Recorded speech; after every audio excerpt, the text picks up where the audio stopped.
Join us as we search Alaska and beyond for mysterious creatures, featuring Beans Baxter and Rob Roy Menzies. This is the Alaska Bigfoot Studies. Hey, welcome to the show. This is the Alaska Bigfoot show that I do every Sunday, and a big treat. We've got Tim Sundles from Buffalo Bore Ammo here. And the reason I reached out to him, I wanted to talk to him about, 10 millimeter and 45, but also I had some viewers say that he's made a couple comments about Dogman and believing in Bigfoot and some cryptids. So I just wanted to see what your take were on some of these cryptids out there. Well, first, I expected, since I've been going into the Rockies with backpacks and pack horses, the most remote parts of the lower 48. I've been doing that since my 20s, and actually earlier if you count backpacks. And I always expected to see a Bigfoot. Never did, but what I did encounter was a little man. I'm talking a 2.5 foot tall person. He wanted me to see him. He stepped out in a trail in front of me and stood there and looked at me. We made eye contact, and telepathically, he just basically let me know that he wanted me to see him, that it was intentional. And once, you're not really sure how to react when you see something like that, right? And Yeah. he was close. He was 15 feet away. Did he have a little beard or He had a beard. He had a beard. He had sandy colored light brown hair that was kind of kinky, not as kinky as an afro, but it was pretty kinky. It came down to his shoulders in the back. He was wearing what I would call tanned animal skins, leather. And he was not what I would call a nice person. He was what I would call a serious person, just the look in his eyes and the way he communicated with me. And then, like I said, he stepped off the trail into the brush, never to be seen again. And so once I saw that, I didn't tell anybody for years because, the typical, you don't want people saying you're nuts and all that. But I started to research those little men and found out sightings are fairly common. And, the American Aboriginals been talking about them for thousands of years. And, they're everywhere up here. Yeah. And so I just thought, okay, I'm going to mention it to a few people. And for the most part, it's been well received. But for the most part, I've mentioned it to people that actually know me well enough to know that, I'm not an alcoholic or a drug addicted person, or, I'm fairly sane. And so anyway, but I have seen way back in the wilderness, in the Rockies, places where other people aren't, and places where other people may not ever get. I have seen at the time, 15 years ago, when I saw these tracks, I had never even heard of Dogman, but looking back, they were Dogman tracks. I mean, you're talking a very heavy animal walking on 2 feet, and the strides were at a minimum, a couple of them were 7 feet, but most of them were 10-foot strides. Wow. That's a big stride. What did the track look like? Well, the snow was kind of soft, and it was, or not soft, but fluffy. It was cold weather. So if you get warm weather with snow, you usually see some pretty defined tracks because the snow is kind of slushy and melty. This was fluffy powder snow. And so I looked at the tracks. I was with a hunting buddy, and we actually sat down, wiped some snow off a couple of big boulders, and sat down and just looked at these tracks. And I remember him saying to me, what kind of animal has a stride that long and feet that big and leaves tracks like this? And they were smoking hot fresh.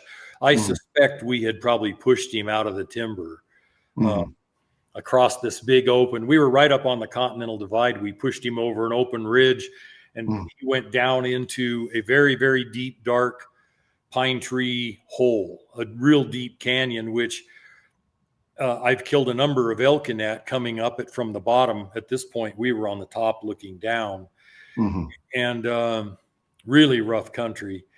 And we could not figure out what the heck those tracks were. To us, it just remained an unexplained mystery. I didn't think they were Bigfoot. They weren't wide enough. They definitely had the length. Yeah. Like 20, 25-inch long feet. Yeah. But they didn't have the width. And so I just didn't know what we were dealing with. I got my glasses out and glassed down into that big basin where the tracks went, but it's pretty thick down in there. And I could see his tracks going all the way to the pine trees, because they were very big tracks. So even at 700-800 yards glassing down in there, I could see his tracks in the snow. But once he made the tree line, that was it. And looking back, that had to be Dogman. The tracks just weren't wide enough to be Bigfoot. But I've also seen what I would call Bigfoot tracks way back in the wilderness. And you know that it's not some human doing this. I'm talking wilderness. I'm talking, I went from a trailhead that was remote in the first place. I went another 20 miles on horseback, with pack horses, and you get back there and you're walking along a little marshy creek bottom, and here's giant tracks. Nobody's out there. Well, and especially nobody that weighs 800 pounds is out there. I mean, these tracks are sinking in the mud, and you stand there and you look at that and you go, that track is really fresh. I wonder if he saw me or smelled me. I wonder if I pushed him out of cover. And then, you get that eerie feeling where you just stand there for many, many minutes and you're just kind of looking around, waiting to hear anything, waiting to see anything, smell anything. And I never have with Bigfoot, but I've seen the tracks. Were they just like 25 inches long, or what did they look like and how big were they? Well, they're not really like a human track. I mean, never mind, they're twice as big, but they're not. But the closest thing I could call them is a combination between a bear track without claws and a human track. Like, a combination of a back foot of a big bear, only a really big bear. Bears don't get that big around here. And then, but they've got more length, than a back foot on a bear. And so they're just like a cross between a giant human track and the back foot of a bear, a really big one. Wow. And, something made those tracks. Yeah. And I've always wanted to see a Bigfoot. I've always said that if I did, I wouldn't shoot it, because my gut tells me they're very much a humanoid. And unless it was violent with me, which they hardly ever are, I just couldn't bring myself to shoot another human, and unless I had to. But the Dogman's a little bit different story. Yeah. They're an apex predator, and they don't kill people very often, but they do kill and eat people. There's tons of documented cases. They do like to terrorize people. They like to scare people.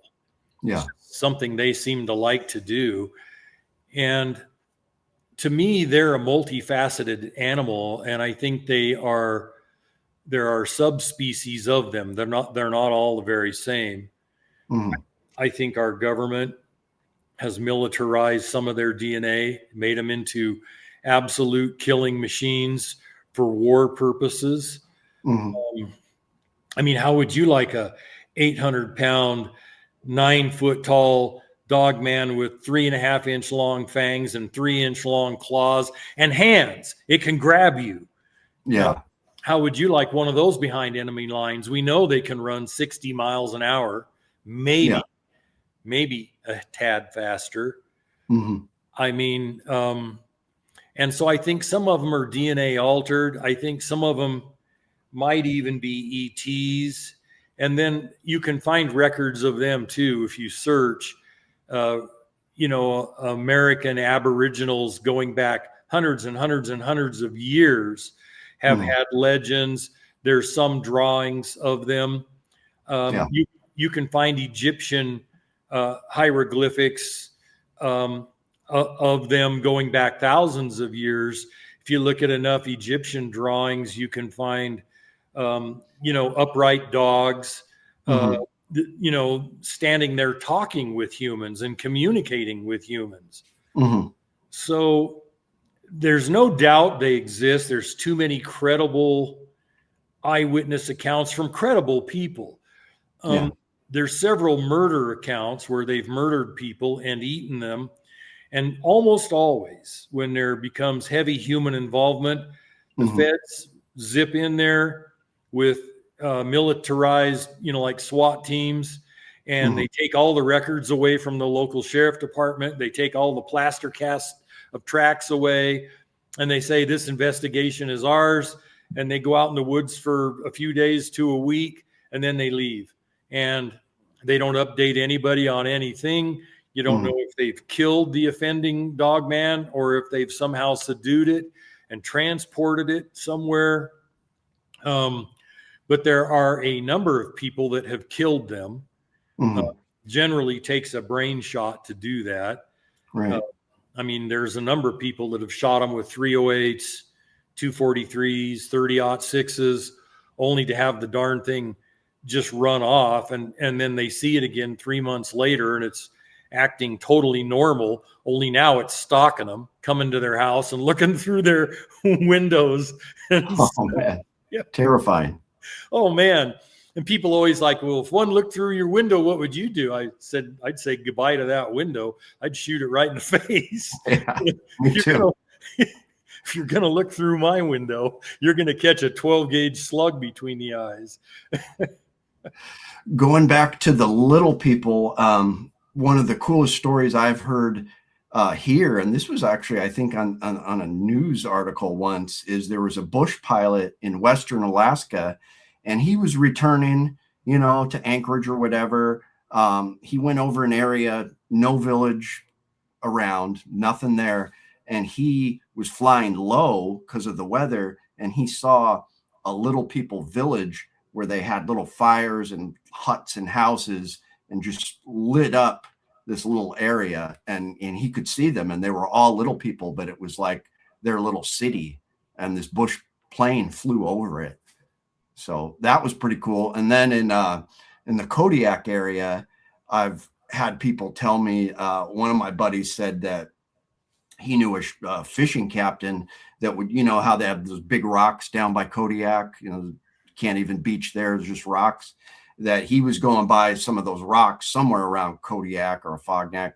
And there was little caves carved out in the rocks, and little people were in those little caves looking at him as he went by really close, like he was able to observe them. So, in the legends of Yupik legends and in Yupiaq legends, they're pretty mischievous.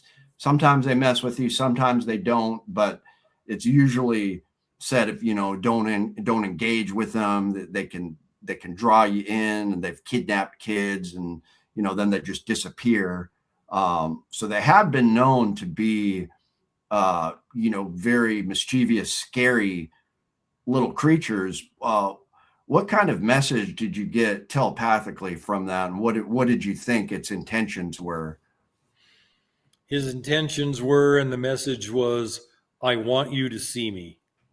Oh, wow. Okay. And that was it. I could also tell by his personality he was a very serious. I wouldn't call him a warm, friendly, fuzzy. I would call him a very serious, down to business survivor. You know, and you know, when you only weigh 30 pounds or whatever, who knows what obstacles you have with coyotes and foxes and wolves and golden Yeah. eagles and, you know, bears. I mean, you're probably pretty low on on the the food chain. And so, but he was a very, very serious dude. Um, and not friendly, but not unfriendly. It was more like, here I am, I want you to see me, goodbye. And he was off to do other business. And I have speculated, you know, that happened around age 30 with me. And I have since speculated that he wanted to, you know, and he was probably following orders from what we might call the spirit of God, or you know what. But he was probably doing as he was prompted in letting me see him, which did greatly open my mind to number one. You know, people are so damn close-minded, Chuke. You know, if I haven't seen it, it doesn't exist. You know, well, so between the little man and UFOs, and then things I have seen since, the only people that think humans are the most intelligent life form on Earth are the stupid people. Yeah, I agree. There are animals that are completely telepathic. I have watched a pack of wolves more than one time move a group of elk across a canyon on a hillside in the snow and watch them work as a team, and how they communicate with each other depending on, you know, which direction the elk turn and stuff. And they will telepathically pick one out, single it out, and then they'll work it into each other. And you know, I've known for much of my life that certain breeds of dogs were quite telepathic. That's how they can sense people's fear, and Yeah. they can sense your intent. And you know, not all breeds are the same. Not all dogs are the same. Not all people are the same. Yeah. That's one of the big claims with dogmen, is that they communicate telepathically, almost overwhelmingly. You know, sort of like the Jedi in Star Wars, they can suggest stuff to your mind and you'll do it. Oh, wow. You know, Did you ever, I know you've met a lot of guides and, you know, backwoods old timers. Did you ever hear some cool Bigfoot or Dogman stories from some outdoorsmen or guides? Bigfoot, yes. Dogmen, no. I wasn't even aware of dogmen. I mean, I've seen the hieroglyphics and the drawings and heard stories, you know, ancient stories, myths. Yeah. But I wasn't really aware of the whole dogman thing until I started watching different YouTube videos of personal encounters. And of course, I'm not dumb enough to think some of those people aren't lying. I hate liars, because they make it hard for people to decipher truth from error. And they, you know, they ruin it for the people that are truth telling. And then I started checking into some of these dogman murder cases. My wife's an ex-district attorney, so she knows how to research cases, open cases, closed cases, and these were all real cases. I mean, people were ripped apart by some big animal, and then it was just kind of covered up. Yeah, and the feds came in and took all the evidence and said, "Oh, you know, a bear must have got him." Of course, if a bear got him, why did the feds come in and take all the evidence? Yeah. I mean, and That's so weird. yeah, well, you know, our government has been involved in more cover-ups over the last 80 decades than they have truth telling. Mhm. You know, and like there's a movie out called The Age of Disclosure from a guy Yeah. in the FBI. Have you seen it? Yeah, that was interesting. Yeah, the guy worked in the FBI in their ET division. I mean, Mhm. and he finally came forward and spilled his guts about everything. Yeah.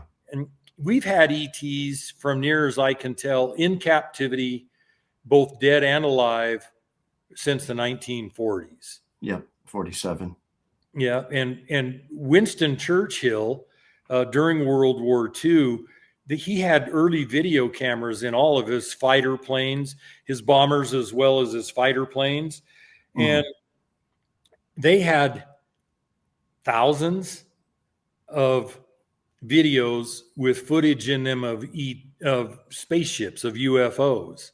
Mhm. And of course, he had all that classified and made secret. And not long before he died, he did an interview about it because Mhm. he couldn't shut up all the pilots that saw these things. I mean, he shut up most of them using Yeah. fear, like they always do. Mhm. And he he did an interview on based on the agreement that the interview would not be made public till after his death.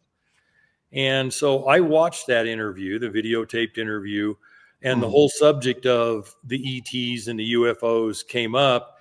And he said, I classified that footage and kept it a secret and worked to keep it a secret so that I wouldn't destroy the church. Now, that would have been the Church of England, which Mhm. is essentially the Catholic Church, I think spelled Episcopalian. I think Right. that's what the Church of England would have been considered as Episcopalian, but it's Catholicism. It's the Mhm.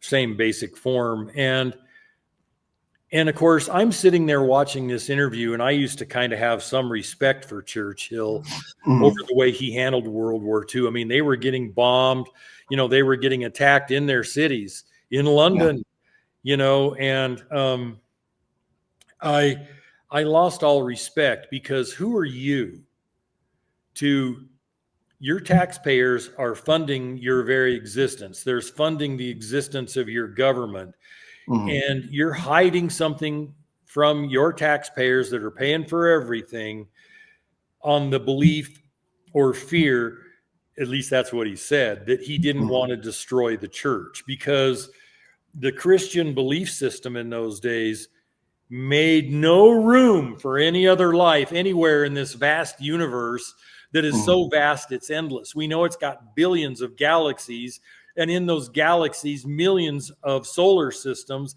in each Right. galaxy. and Yeah. and of course, the whole ancient Christianity, the part of Christianity I don't like, was Mhm. had people believing that we're the only life in all of the universe, the only human life, the only Right. intelligent life. And he didn't want to shatter that and make it difficult for the church. So in my mind, that's the cardinal sin, is Mhm. hiding facts from your people so they can't open their minds, they can't grow in their understanding, they can't progress in their knowledge, because they live in fear of anything that might not be them on any Yeah. planet other than the earth, or worse yet, anything that might not be their exact human species on their earth. Mhm. I because agree. they're here, they're all over the place. And Yeah. I'm so sick of government cover-ups, which is the main reason I intend to go hunt Dogman, kill one Mhm. of them, and take at least its head. I can at least pack its head out, and Yeah. I'll put it on ice somewhere. And I don't care how many feds show up. They want to confiscate my property, something I Mhm. risked my life to collect. There will Mhm. be bloodshed, and I'm certain some of it will be mine. I'm too Yeah. old to live in fear anymore, Chuke.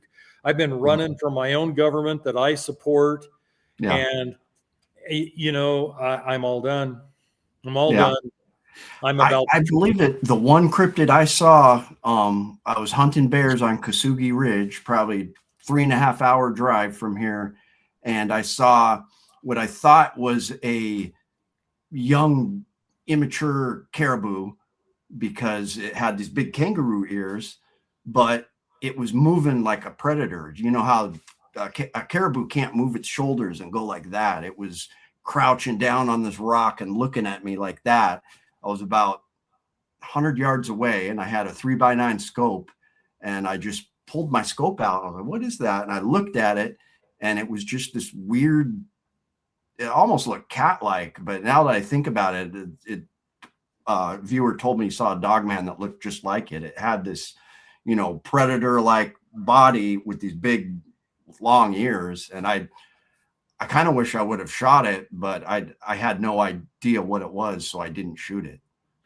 Well, and you may have ended up dead over that unless you could spine it or brain it, you know, somehow get into its central nervous system. Really? Do you think it was a young one? I mean, if you had to guess body weight, what would you say? I would say not like a huge 400-pound thing, but it looked like it was a large game. It looked like 150 pounds maybe, so it probably was a young one. Their weight estimates on the adult male Dogmen are running, and they're just like people. You get big ones and you get smaller ones, but yeah, the weight estimates are running on a mature one 450 pounds all the way up, in rare cases, animals that are 10 feet or taller that weigh close to 1,000 pounds. Man. And they're telepathic. They can enter in and out of different dimensions. I mean, they can just disappear on you. They definitely project thought to people. And, you know, this one account that's more than likely believable. I mean, we know who the guy is, where he lives and everything. They shot it 7 times with a 308, once with a 243, but they were doing that in the dark, and they don't know how direct their hits were, but they were certain of that many hits. They fired more shots. And then he encountered it just 8 months later, putting trail cams up for deer season. And he had actually put a tree stand up and was up in the stand, and this thing came walking by on 4 legs, and he said it was limping on one of its front legs. Oh, wow. And he said the wind was in his favor, so it didn't smell him, but he said it walked on past him and the wind got in his disfavor. And he said that thing got a sniff of him and turned right around and looked at him up in the tree. And he had a pistol, and he shot it twice. He said he shot 8 times, only hit it twice because it started walking toward him. And he said it ran right off, probably because it had been shot before with high-powered rifles. Yeah. Anyway, he eventually killed that thing a couple years later with a shotgun slug to the eye. Wow. And the local fish and game officers took it away and told him he better keep his mouth shut. And he never even encountered feds, and he was afraid of criminal charges. I mean, there's no season on those. You can't buy a tag for them. Right. They threatened him enough, and he's kind of a backwoods hillbilly kind of guy. And you know, we need to get more sophisticated. We've got rights. The government serves us. We don't serve them. Right. But in reality, we are serving them. We've given up nearly all of our rights. And you're talking to a guy who's married to an ex-district attorney who's 10 times more down on the government than I am. Because she has dealt with all the corruption, from judges to district attorneys to crooked cops to just a system where there is actually no justice. And if there is, it's kind of random and kind of rare. Yeah. So I agree. Well, I want to have you on the show again. We'll talk about UFOs or something next time, but I appreciate it. And everybody check out the Buffalo Boar channel. I'll put a link there. And thanks for being on the show. Thank you. I hope they as well check out yours. I get useful information off your channel all the time. Good. I go, Chuke needs to be meaner. I do. Chuke's too nice. He needs to slap some people around verbally when they have it coming. I do.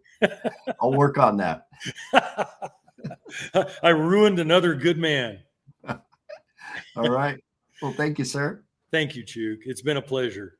Absolutely.